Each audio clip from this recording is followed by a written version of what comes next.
Welcome back into Foolish Club Media. I am Steven Serda, hanging out with my guy Rocky Magaña, and we're coming your way a few minutes early tonight because the Chiefs game's not officially over just yet, Rocky. But the Chiefs are currently down 17-10 against the Houston Texans, just at the 2-minute warning, and the Chiefs have no way to stop the clock.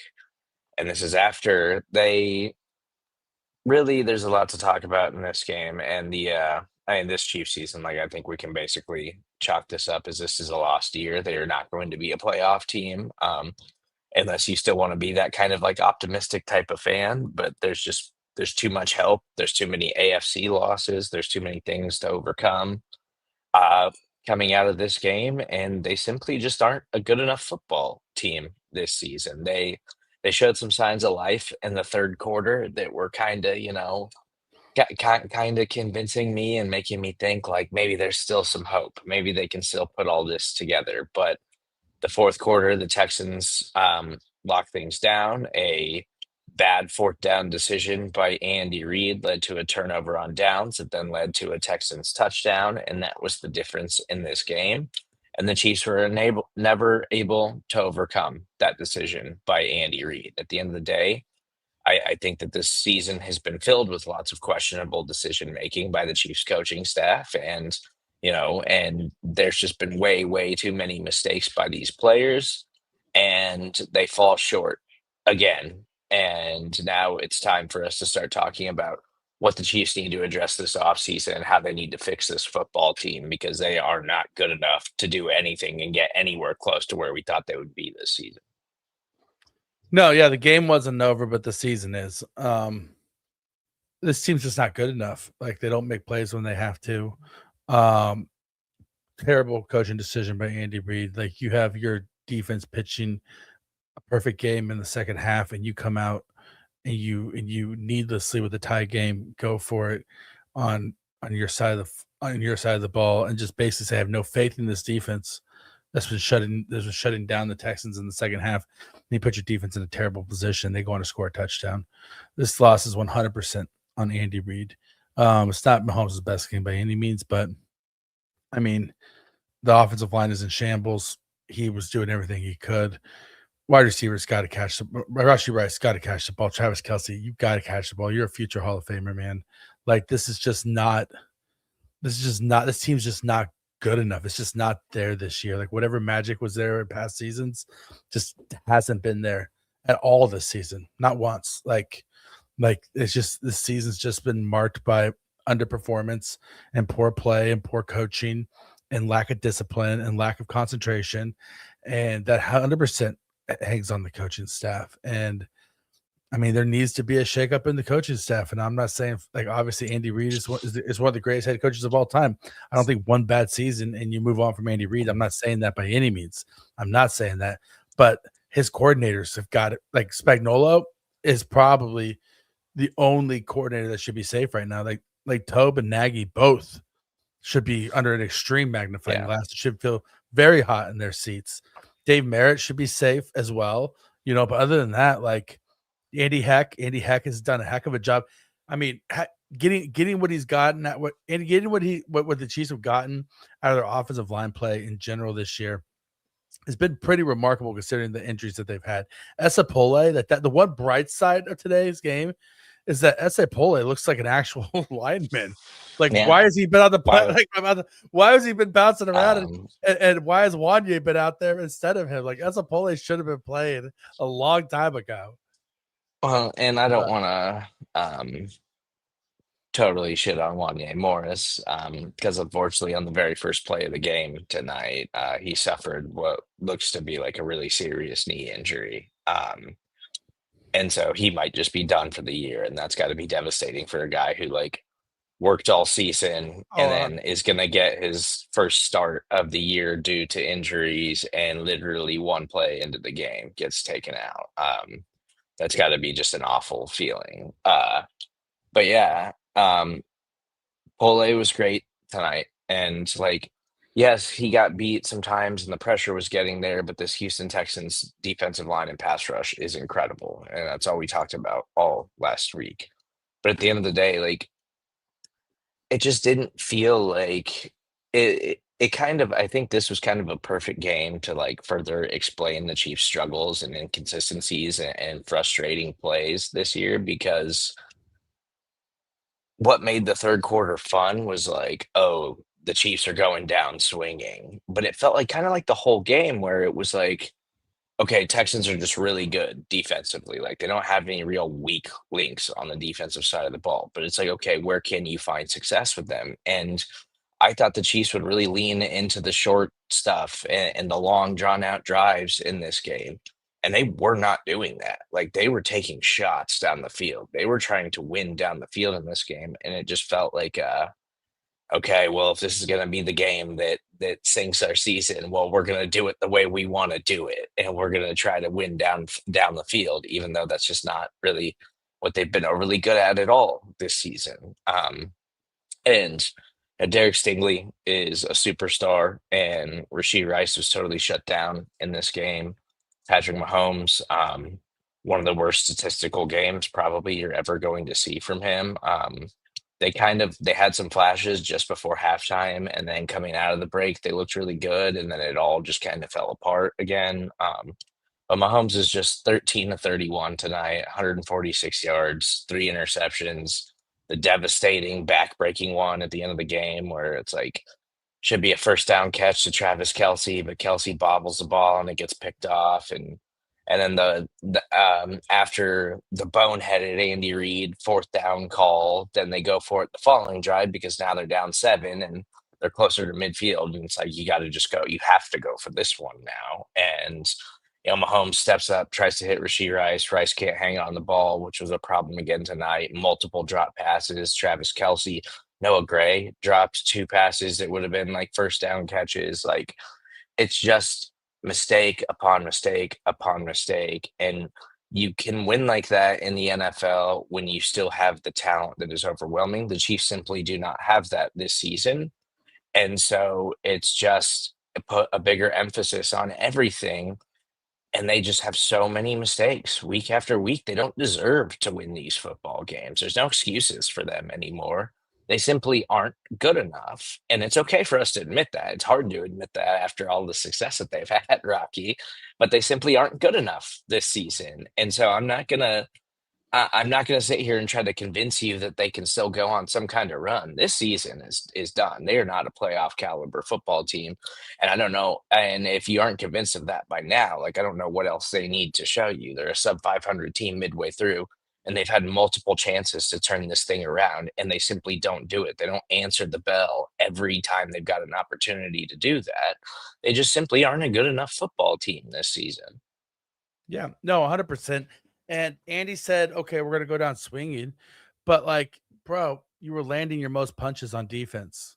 Like that's the most unforgivable part about this game to me is that okay, you say I'm gonna go Frank Sinatra and I'm gonna do it my way and I'm gonna take the deep shots even though they're not there and I'm gonna do all these things. Whatever, dude, fine. But damn, bro, like your defense was shutting them down. You were going blow for blow with the best defense in the NFL, and you were landing more punches in the second half. You had the momentum on your side, and you just gift wrapped it every bit of momentum, every bit of field position, every bit of everything. That like shout out Chris Jones, Noah Williams, the Chiefs front four, like everything that they gave you in that third quarter, you just punted it right away without because you didn't punt the ball away. Right. It's just like it's so unforgivable to do that. But at the same time, it's like what we're used to this season, which sucks Yeah. because we're not used to it. Because we're not used to this, Steven. And the problems with the Chiefs are they don't have a defensive end that can win quickly. They have no elite defensive end, so all the pressure has to come from Chris Jones. They don't have a wide receiver that can win on the outside consistently. They need an X wide receiver who they need wide receivers who can catch the ball, and then they need another pass catching tight end because Travis Kelsey is 36 years old, and they need a reliable bell cow running back, right? Like It's God bless Kareem Hunt, but he's not like 3 yards of carry is just not going to cut it over the course of an entire season. So Trent McDuffie also leaves this game. pretty early with the knee injury tonight, and we actually talked about this this week on Show and BK, and BK said that he's at a point now where he thinks signing Trent McDuffie long term is probably a bad idea, and it's not because he's like discounting how talented of a player Trent McDuffie is and how important of a piece he is to the defense, but it's about the Chiefs have holes they have to fill, and the best way to do that, because they refused to trade draft picks at the trade deadline this year and tried to improve the roster in any meaningful way.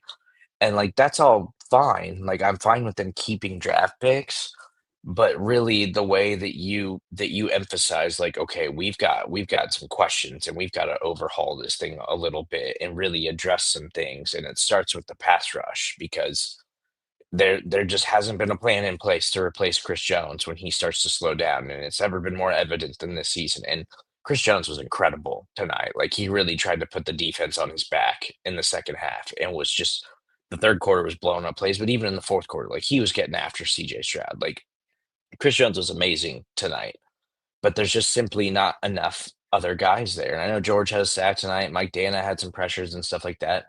But all of it was because Chris Jones was just blowing up that line and opening things up for everybody else. It wasn't like they were creating those pressures on their own.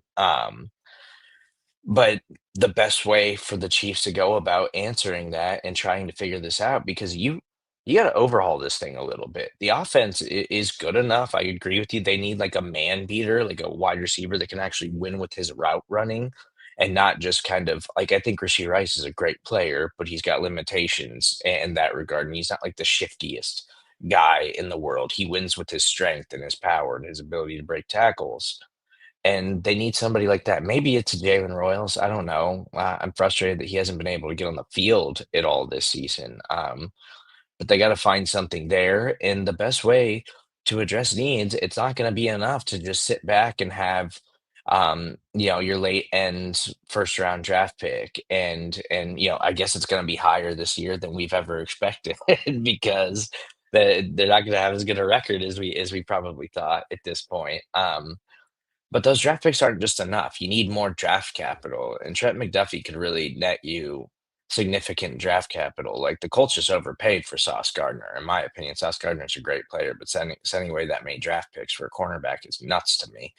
But Trent McDuffie is arguably your most valuable trade piece at this point. I never thought I would really be here because I still thought this was a Super Bowl caliber roster, but as we now know, it in week 14 of the NFL season, this team's just not good enough this year, and you have to start asking some of those questions this offseason because you've got a lot of things you have to address and a lot of things that you have to find answers for. And the best way for you to do that is to continue to try to get young and acquire as much draft capital wherever you can. Yeah, 100%. Our official legal correspondent over at Veach Season, James Todd, texted me back in August and said that he thought the Chiefs should trade McDuffie because of just like the overall construct of of the the roster. And I poo-pooed it. Like I was like, dude, you're insane. Like the Chiefs need to hold on to McDuffie. This is a championship caliber roster. And then a month ago, I said on Veach Season, I was like, I mentioned this. I said, I've come around on it, dude. Like yes, you're gonna have to move McDuffie. Like you need the money, you need the cap space. You can't afford to spend the cap space on McDuffie, and you trust that Dave Merrick can get the most out of defensive backs like Jalen Watson and like guys like Noah Williams who stepped up today. And you have to have that draft capital. And the Chiefs are probably going to be picking top 10, maybe number 10 this year, right? Like they were 13 cut before coming into this game. At this point, you got to think that this might be the highest you're ever picking with Patrick Mahomes as your quarterback.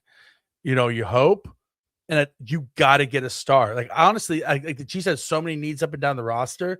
I'm at the point where first round has to be best player available at an impact position because you have to come out of this draft with a superstar in the first round, right? So if I mean, I know we get shot for saying draft a running back in the first, but if Love's there at 10, like you got to get somebody who's a superstar. Like you have to. Like if Cardell Tay's there, you got to take him. Like you have to get a legit star on defense. Caleb Downs. It doesn't matter. Like whoever's there at whatever position, whoever the best player is there, you have to get a difference maker because the Chiefs don't have difference makers. We talked about this a couple weeks back. They have Patrick Mahomes and Chris Jones and guys like in Kelsey at this point in his career. The Chiefs also need the cap space because I don't care what you have to do. You have to move mountains. Kelsey's cap is coming off the roster, coming off the salary cap after this year. If you want to bring him back, he's going to be at a reduced price. I think everybody understands. I think he understands that. But you should be all in on the Trey Hendrickson sweepstakes in the offseason. You should do whatever it takes, move mountains to get Trey Hendrickson on the Kansas City Chiefs, since he's going to be a free agent coming in this year. And the whole thing is Cincinnati's not going to franchise tag him because that was the whole reason why he ended his holdout, right? He was like, if you promise not to franchise tag me, I'll come back and play for you this year. And so there's no, they have to go out and get Hendrickson and they have to draft their best player. And Trey Hendrickson's also been hurt for much of this season, so he hasn't even really been playing for the Bengals. But the Bengals did actually put up a decent fight against Buffalo Bills today. But yeah, it's just an extremely frustrating season, and I can't think of a performance that just further highlights how frustrating this team has been, because it was just shoot yourself in the foot over and over and over again. And then and Butker doinking a field goal heading into halftime. It was like, okay, come on. And then the early struggles, like Nico Collins had 100 yards on 3 catches in this game. The first 2 times he touched the ball went for 50 yards apiece. It was just mistake after mistake. And I understand that there's, some young guys on the defensive side of the ball. They showed that juice in the second half. That was actually exciting to see that they still had that in them and they still had that fight. But even then, it still just wasn't enough. And then as soon as they decide on that at 4th and 1 on deep on their side of the field, not the Houston Texans side of the field or at midfield, Andy Reid being aggressive. And I am always for being aggressive. I don't even care that the Chiefs went for it. I didn't have a problem with it. The problem that I had was that they decide to do it there and they run out of empty with no help.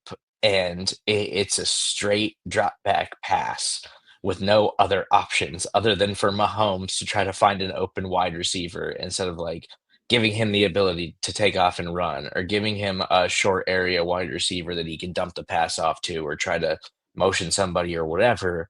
It was just a straight drop back pass. and they don't convert it. They turn it over on downs. And as soon as that happened and the Texans have that short field, it was a 10-10 ball game. And I was just like, it's over. They're going to score. And then even then, the defense still had some juice and was still getting after Stroud. And then CJ Stroud just makes a ridiculous play on 3rd and long to Jaden Higgins. And then after that, they a few plays later, they wind up punching in the end zone, and that's the game. And it was decided there because it wasn't necessarily the smartest call in the world. But again, I didn't hate being aggressive and going for it there, because your season's on the line. Screw it. Let's go do it. Let's go out there and make a play and go try to win this game.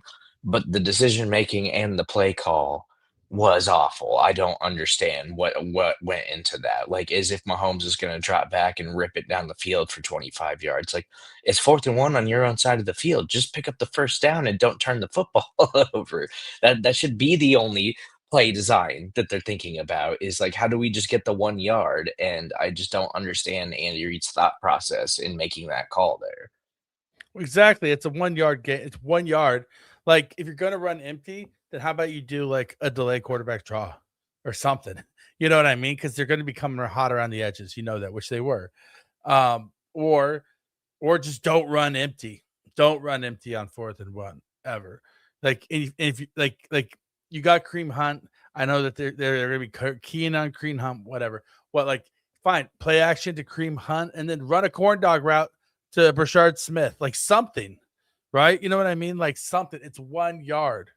You're telling me you can't get 1 yard, and so on the ground, if you can't reliably get 1 yard on the ground to keep your season alive, then you shouldn't go for it on that side of the football field to keep your season alive. If you want to be aggressive, then go out and do it, but hit them in the mouth and just get the yardage, right? Like, don't try to be cute with it. Like it's just there's just so much like overthinking happening. Nikita says it in the comments here, and I 100% agree. There's so Andy Reid overthinks these situations too much, and then Matt Nagy tries to be his best Andy Reid impersonation and tries to overthink it too. But Matt Nagy has about half of the mental capacity of Andy Reid, so we get about half as good as a play call, and you just get situations like this. It's just like it's so aggravating to watch.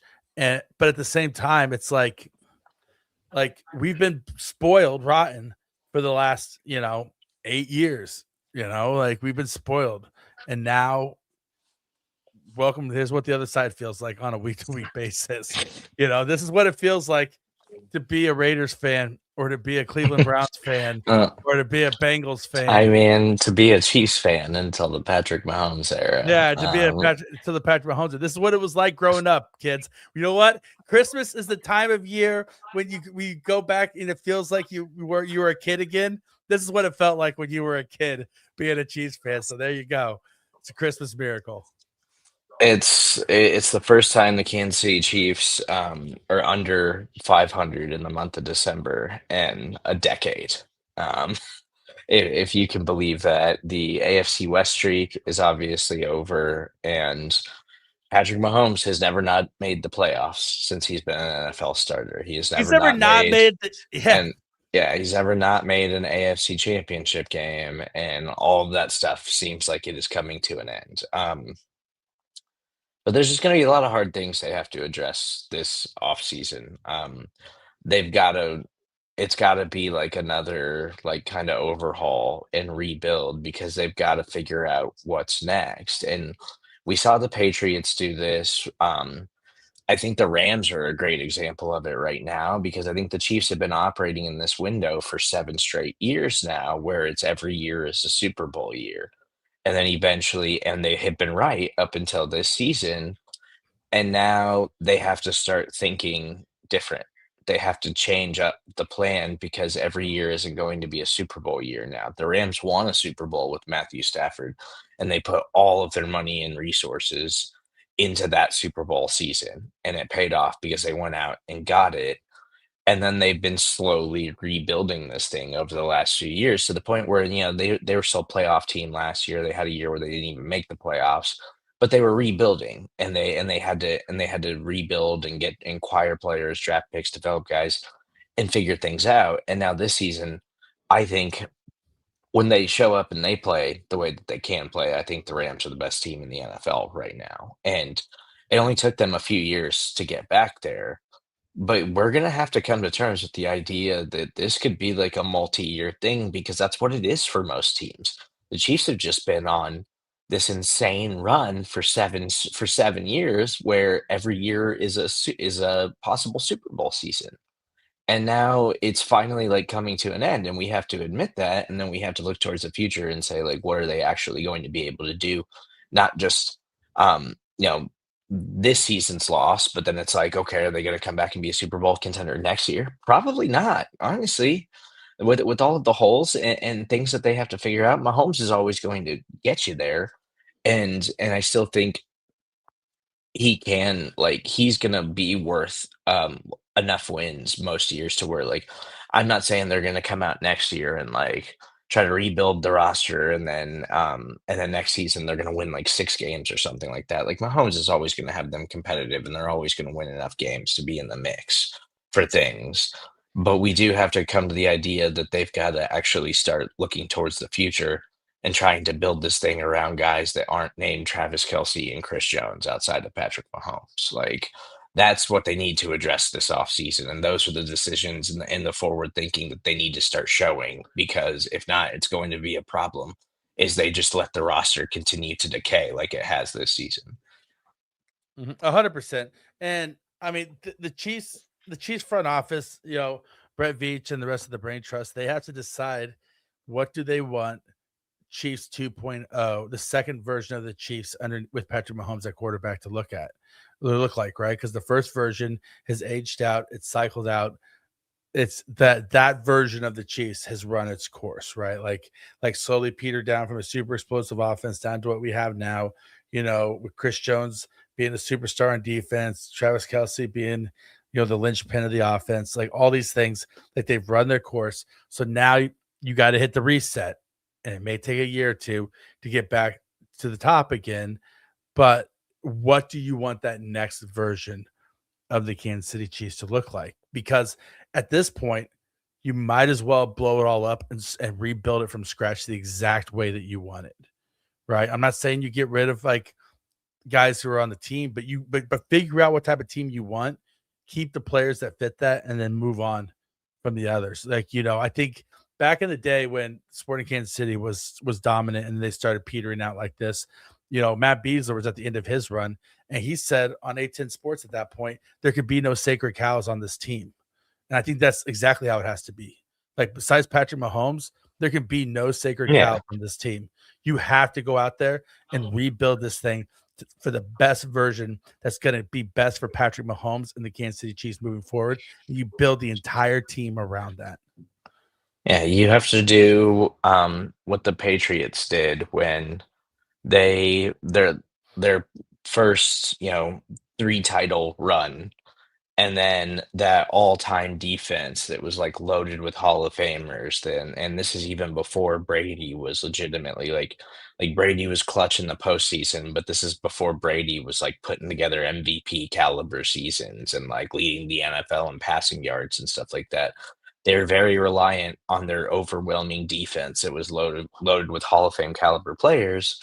And then once you could see the shoe starting to drop on that defense, they started trading players away. They started making decisions and moving on from guys and building it in different ways. And then we saw a new version of the Patriots emerge from all of that. That's what the Yeah, Chiefs have to do now. Like, they traded Mike Vrabel to Kansas City.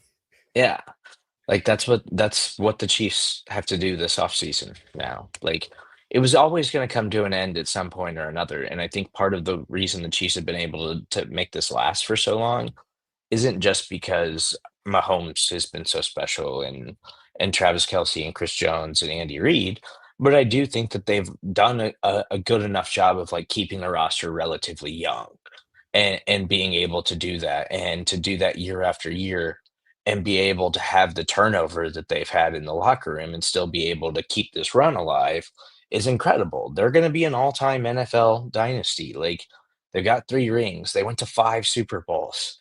That's an insane 7-year run, 7 straight AFC championships, but it's over now. And I know they're not mathematically eliminated from the playoffs, but I mean, week after week, does this team do anything for you to make you think that they could win a postseason game anyways? So I'm not going to sit here and watch any games hoping that they can still sneak into the playoffs. I just don't think they have it in them this season. Like, it's a wrap and it's fine. We're still going to be here covering everything for you guys, but it's time for us to start looking towards the future and start talking about what that looks like for the Kansas City Chiefs, because this version of it is finally over. And it's sad and it kind of sucks, but it was also a hell of a ride and we had a really good time.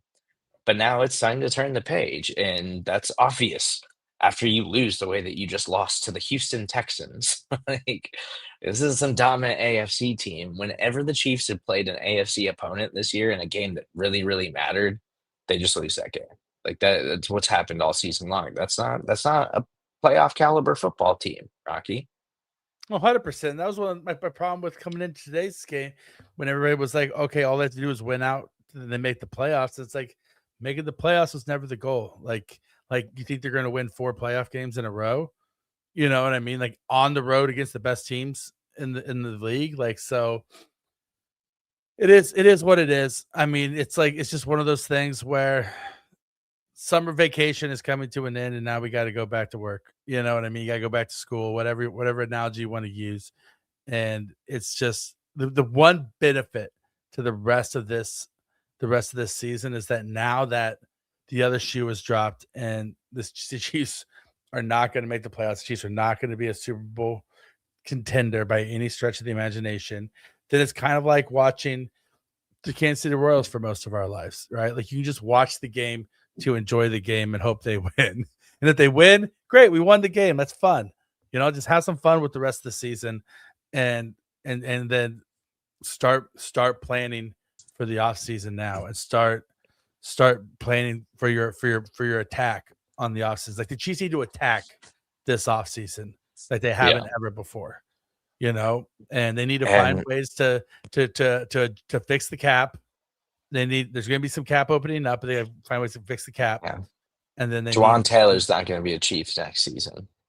Juwan Taylor's not going to be a Chief next season. They are paying Chris Jones $44 million next season, and they're locked into that. So, but besides that, there's 16 million is coming off the books for Travis Kelce as well. So, yeah, they're going to have to figure some things out. Mahomes is due for another extension too, or like an adjustment. Like he's gonna wind up signing some type of extension probably that really just like moves and shifts money around. That's something they should probably do this offseason because they can really use the resources from something like that. And so, man, it was fun. It was a hell of a ride, Rocky. yeah, We got to be real here. The Chiefs currently sit at about a 17% chance to make the playoffs. And now it is, even if they win all four, they still need, they would still need the Chargers and Colts, Colts lost Daniel Jones for the season. It looks like he tore his Achilles today. So that's a devastating blow for the Colts. But they're on life support as well. But the Chiefs basically have to win all four of their games, and then they need the Chargers and the Colts to drop multiple games for the Chiefs to have a chance. And even then, like, I don't know that any of us are super thrilled to see this team in the playoffs, even if they snuck in. So as far as I'm concerned, the dynasty is over. It's time to start looking towards the future.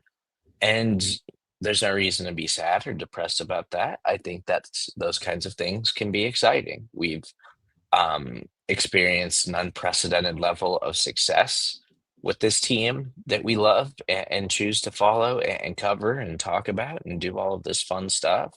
And we've been to the mountaintop on more than one occasion, Rocky. So it sucks, but we'll be okay. And I think the Chiefs, as long as they have Patrick Mahomes, they'll find a way to get back there one day. It's just not going to be in 2025, unfortunately. Yeah, it's like they say, don't be sad that it's over. Be happy that you had true love and that it happened. Right? Be happy that we had this run. Don't be sad that it's over. Be happy that we had it. Be happy that we got to see three Chiefs Super Bowl victories and 5 Super Bowl appearances in a 7-year period. Like that's like, as a Chiefs fan growing up, when we got our 1 Super Bowl, I was like, I can die a happy man. The Chiefs won a Super Bowl in my lifetime, and they won 3 in rapid succession, and I couldn't ask for more. Obviously, I want them to rebuild it and get back to it. But even if the Chiefs go the Aaron Rodgers route and they never make it back, I'll still be so stoked that we had this team and the opportunity to watch them play football like that the last 7 years. And it just further proves like how special all of this was, because it's just really, really hard to do this stuff. And the Chiefs did it like in a longer, more consistent stretch than really like any team in NFL history. Because even the Patriots didn't do it for 7 straight seasons like the Chiefs did. Like they didn't go to like the Chiefs actually went to 3 straight Super Bowls. I know they lost the 3rd one. They actually went to 3 straight Super Bowls. No team had ever done that before. Like that's absolutely insane. So we're still going to be here covering every game the rest of the way, and still breaking down this team and discussing everything that we want to see from them here at Foolish Club Media. So thank you guys for hanging out with us this season. As always, subscribe, rate, and review. Follow Rocky on Twitter at Rocky Magaña. I'm Steven Serda. That's where you can find me. Again, Chiefs fall to 6-7 with a 20-10 loss to the Houston Texans. Playoff hopes are on life support. I think this season is over and done with, but now maybe we'll get a look at some of the young players. Shout out Noel Williams, who stepped in for an injured Trent McDuffie tonight and looked really good. He definitely deserves more playing time moving forward. Spags, I don't know why he hasn't been getting on the field, but Noel Williams seems to be a playmaker for the Chiefs. So let's get little bit of a longer look at him and some of these other young guys here down the stretch for the Kansas City Chiefs. But stay locked in right here. We'll still have everything you need ahead of this week as the Chiefs prepare for a Week 15 matchup against the Chargers. Chargers take on the Eagles on Monday Night Football. So see how that goes for them and how it's going to affect things ahead of their Week 15 matchup. But we'll have everything you need to know right here on Foolish Club Media. We'll talk to you guys this week.